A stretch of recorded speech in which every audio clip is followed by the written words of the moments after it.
In this video, you'll learn how to connect Shopify to Facebook Pixel in just a few minutes, so you can track customer behavior and run smarter, more targeted ads.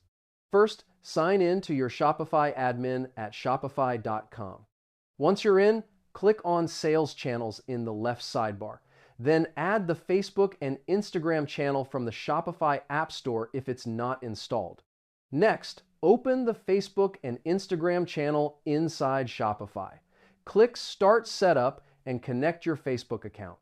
Make sure you're using an account that has admin access to your Meta Business Manager and Facebook page. Now, link your Facebook pixel.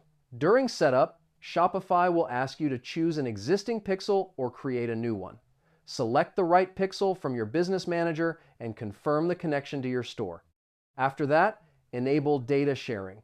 Choose between standard, enhanced, or maximum data sharing, depending on how much information you want Facebook to receive.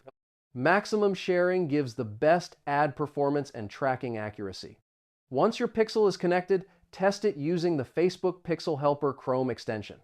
Visit your store, perform actions like adding products to cart, and confirm that the pixel is firing and capturing every event correctly. And that's it. Your Shopify is now connected to Facebook Pixel, and your ads are ready to perform like never before.